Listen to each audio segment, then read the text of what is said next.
Diz a palavra de Deus na segunda carta de Pedro, capítulo 3, o versículo 9. O Senhor não retarda a sua promessa, ainda que alguns a tenham por demorada. É que ele é longânimo, não querendo que ninguém se perca, mas senão que todos venham ao arrependimento. Estamos falando sobre a volta do Senhor Jesus a este mundo.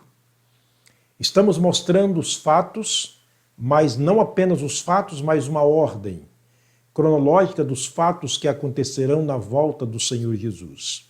Vimos nas mensagens anteriores sobre a volta dele, a ressurreição dos salvos, a transformação dos vivos, o nosso maravilhoso encontro com ele na glória.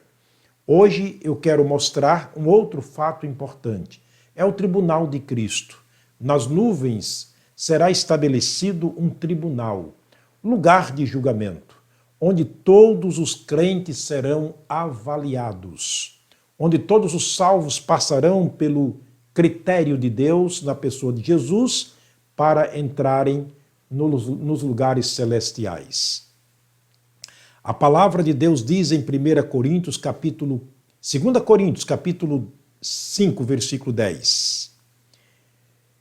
É necessário que todos nós compareçamos perante o tribunal de Cristo, para que cada um receba o que tiver feito por meio do corpo, ou bem ou mal. O texto é muito claro. Vamos comparecer-nos perante o tribunal de Cristo. É necessário. É indispensável que passemos pelo tribunal de Cristo logo após a ressurreição de todos e aquele maravilhoso encontro com o Senhor na glória. E eis que cedo venho, disse ele em Apocalipse capítulo 22, versículo 12. E eis que cedo venho, e comigo está o meu galardão, para dar a cada um segundo a sua obra. Portanto, o texto é muito claro. Os textos são muito claros quando mostram Jesus estabelecendo o seu trono, ou melhor dizendo, o tribunal dele para o julgamento. Não confunda o tribunal de Cristo com o trono de julgamento de Apocalipse capítulo 20. Nós vamos chegar lá e nós vamos mostrar qual a diferença do tribunal de Cristo para o trono de julgamento, do julgamento final. Por enquanto, este é um dos acontecimentos que acontecerá na volta do Senhor Jesus. Todos os salvos reunidos diante dele. Não haverá condenação. Nesse julgamento não haverá condenação. Aprendemos nas mensagens anteriores que Deus em Cristo, ele levou os nossos pecados, ele pagou por cada pecado, ele perdoou cada pecado, ele nos inocentou, ele nos declarou inocentes e lançou-os nas profundezas do mar para nunca mais se lembrar dos nossos pecados em juízo ou para condenação. Os pecados dos salvos não serão levados em conta para a condenação. Será levado em conta para a avaliação, para a premiação. Aí, nesse caso, tem que haver uma compreensão. Não é que o salvo tenha direito em pecar. Não, ninguém tem direito a pecar. Nós pecamos por sermos pecadores. Deus perdoa os pecados, mas consequências não. Essa nós teremos que assumir. Portanto, ele deixa muito claro que nesse julgamento de Deus na pessoa de Jesus, no tribunal de Cristo, não haverá condenação. Talvez você esteja perguntando, mas por que não haverá condenação? Porque já fomos julgados. Todos os salvos nesse mundo já foram julgados na pessoa de Jesus Cristo. Olha o que está escrito em João capítulo 5, verso 24. Ele disse, na verdade vos digo, que aquele que ouve a minha palavra e crê naquele que me enviou, tem a vida eterna. Não entrará mais em condenação, mas passou da morte para a vida. Colossenses 1:13 diz que Deus nos tirou do poder das trevas e nos transportou para o reino de luz do seu Filho. É Deus quem faz isso na pessoa de Jesus. Portanto, já foram julgados na pessoa de Jesus por crerem no seu sacrifício perfeito, vicário e completo. João capítulo 10, versos 28, 29 e 30, Jesus disse: dou-lhes a vida eterna e nunca mais perecerão, e ninguém os arrebatará da minha mão. Meu Pai que mas deu é maior do que todos, e ninguém pode arrebatá-los da mão de meu Pai. E ele termina dizendo no verso 30, eu e o Pai somos um. Portanto, já fomos julgados na pessoa de Jesus no momento que cremos nele como Salvador pessoal, que o sacrifício dele foi suficiente para a nossa salvação.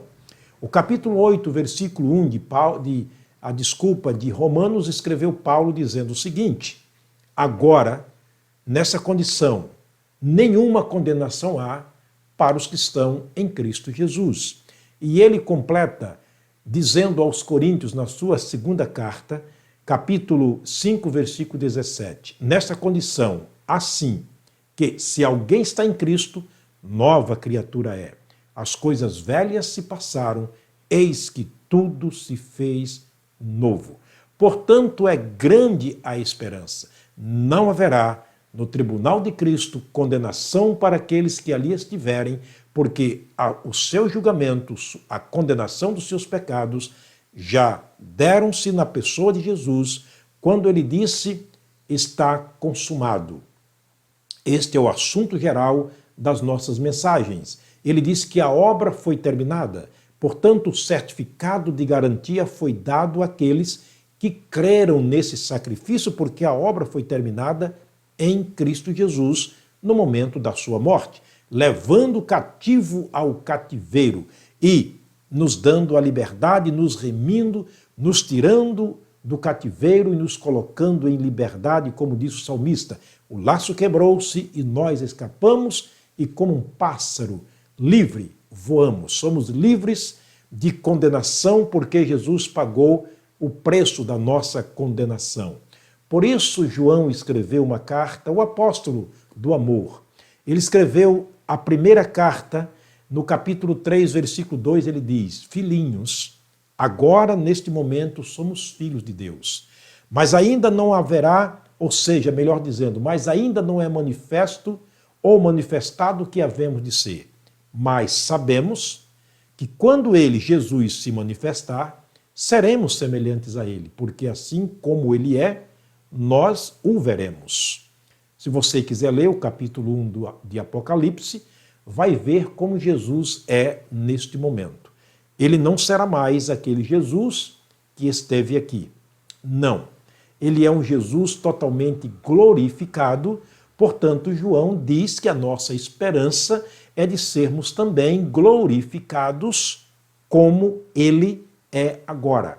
Por isso, nas mensagens anteriores, aprendemos que haverá uma ressurreição e uma transformação de todos para poder entrar na presença do Senhor Jesus. O fato é muito claro, muito fácil de se compreender quando nós sujeitamos e levamos cativos a nossa mente e o coração à palavra do Senhor. Nós vamos ver na próxima mensagem o que vai acontecer aqui nesta avaliação diante do tribunal de Cristo. Vamos devagarinho para que a gente possa ter uma compreensão total desse fato ou desses fatos que é muito importante e do fator a volta de Cristo a este mundo. Espero que você esteja entendendo e se enriquecendo com o conhecimento da palavra de Deus. Vamos orar? Pai, muito obrigado. Obrigado mesmo, Deus, por estarmos aqui juntos, pregando, ensinando, ouvindo e aprendendo a Tua palavra. Fala ao coração dos meus irmãos e amigos para um fortalecimento espiritual e para a salvação em Cristo. Esta é minha oração no nome de Jesus. Amém. O Senhor te abençoe. Forte abraço, até a próxima mensagem, se o Pai do céu nos permitir.